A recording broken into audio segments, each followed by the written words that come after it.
भाई मैं आज जो छोटूराम इंटर कॉलेज में, और कारण क्या है भाई, एक शिक्षक को पुलिस वाले ने गोली से भून दिया और सारे शिक्षक इसके विरोध में भाई सड़क पर बैठे रहे। अभी श्री राकेश टिकैत दिया इनकी समस्या को देखकर, और पुलिस प्रशासन ने पूरा लग रहा है अगर पुलिस प्रशासन उस समय समझ जाता तो इस द्रोणाचार्य की हत्या ना होती। और पुलिस वाले कह रहे तो टेंशन में था, नशा पसा कर था, लेकिन जो शिक्षक की हत्या करना माँ बाप प्राचीन काल से अगर कोई शिक्षक की हत्या करता ना उसको देश निकाला दे देता, सारी वस्तु बंद होता, खाने पीने की कर देता, शिक्षक को भगवान का रूप कहेगा। लेकिन इस भाजपा शासन में भाई शिक्षकों की भर्ती का हत्या होने लगी। हम भाई प्रिंसिपल साहब से पूछेंगे क्या मैटर क्या नहीं, सच क्या मैटर है। आज रात में एसडी कॉलेज पर हमारे एक शिक्षक साथी को एक पुलिस वाले द्वारा गोलियों से भून दिया गया। पूरी कार्बाइन उनके अंदर उतार दी गई, लगभग 7-8 गोलियां मारी गई, जो मुझे लगता है कि शिक्षक इतिहास में, इस देश के इतिहास में मुझे तो लगता नहीं कभी हमें ऐसी घटना कोई सुनने को मिली। इतनी विभत्स घटना, शिक्षक साथी की ब्रूटली हत्या कर दी गई, निर्मम हत्या कर दी गई। उसके विरोध में सभी शिक्षक साथियों ने एक निर्णय लिया, सभी संगठनों ने निर्णय लिया कि हम मूल्यांकन का पूर्ण रूप से बहिष्कार करेंगे और सड़क पर बैठेंगे। अगर आप मूल्यांकन का बहिष्कार करेंगे तो जो तैयारी करती ना बच्चों की वो तो निष्फल हो जाएगी, फिर क्या होगा जी? हमारे लिए बच्चा पहले है, बच्चे का हम अहित नहीं होने देंगे, क्योंकि कोई भी शिक्षक बच्चे का अहित नहीं चाहता। लेकिन अपने शिक्षक को यदि उनका शिक्षक सुरक्षित नहीं होगा, उनका गुरु सुरक्षित नहीं होगा, तो वो यदि वो अपने सम्मान के लिए आवाज़ नहीं उठा पाएगा, तो इतना कमज़ोर शिक्षक हम लोग इतने कमज़ोर छात्र हम लोग पैदा नहीं करना चाहते। तो सर ये बताइए आपकी मांगे क्या है शासन से?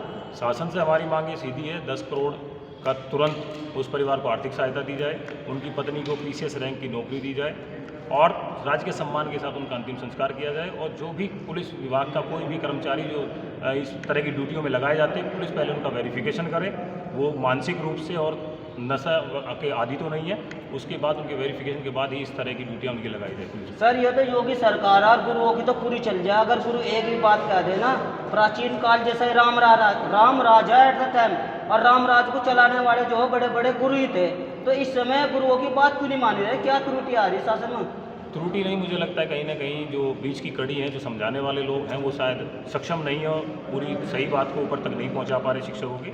और मुझे लगता है कि एक संवेदनशील सरकार होने के नाते जल्दी हमारी मांगे पूर्ण की जाएगी, हमें पूरा विश्वास है। सर उन जो बच्चों ने पेपर दे रखे वे तो इंतजार में होते हैं रिजल्ट के, और ये शासन वाले चाह रहे कि ऐसा ही हो, जनता इनके जीत जा, तो नुकसान तो बच्चों का दो ना, बच्चों को नुकसान क्यों करना चाह रहे हैं आप? जैसे मैंने कहा, बच्चों को बिल्कुल नुकसान नहीं होने देंगे। सरकार ने 4 जून तक आचार संहिता लगा दी, उसमें कोई रिजल्ट घोषित होना नहीं है, और हम आपको आश्वस्त करते हैं कि 4 जून से पहले हम अपनी बात ही मनवा लेंगे और मूल्यांकन कार्य भी पूर्ण करके रिजल्ट तैयार कर देंगे। जो नौकरी जिस पुलिस वाले ने गोलियों से भुना उसको अरेस्ट अब तक नहीं किया गया जी? नहीं, एसएसपी महोदय द्वारा अवगत कराया गया कि उसको ले लिया गया तुरंत, और एसपी महोदय का यहाँ पर उनके वक्तव्य का भी हम करेंगे कि उन्होंने कहा कि उसको आप पुलिस वाला कहिएगा मत, वो एक अपराधी है और उसके खिलाफ जितनी सख्त से सख्त कार्रवाई और धाराएं लग सकती हैं हम लगाएंगे।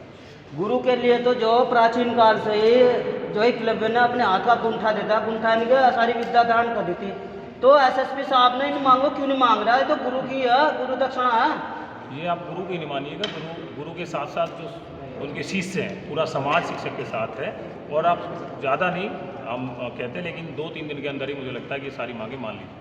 देखिए भाई, ये जो पूरे मुजफ्फरनगर के गुरु बैठते, इन गुरुओं के कारण ही बच्चे एसपी, डीएसपी, आईजी, डीआईजी और यहाँ तक कि मुख्यमंत्री और बड़े बड़े नेता बनते हैं। लेकिन आज ऐसी आफत आ गई भाई, एक पुलिस वाले ना गुरुजी को ही गोलियों से भून दिया, पता नहीं नशे का आदि था भाई, दारू पीता था, भांग पीता था। लेकिन कलयुग आएगा, अब जा इतना घोर कलयुग आएगा, तुम राम राज कह रहे, पर ये तो कलयुग है, क्योंकि जब गुरु सुरक्षित नहीं, गुरु तो जो देश का विकास करने वाला होता है, अब गुरुओं को भी गोलियों से भुनना जा रहा। भाई देखने वाले वीडियो कह रहा भाई इसे शेयर करा दो, क्योंकि उस गुरु की ना पत्नी को आपके शेयर करने से लाभ मिलेगा, उनके बच्चों को लाभ मिलेगा। मैं मास्टर ने चमार, जय हिंद, जय भारत, जय भगवान रविदास और जय शिक्षक समाज।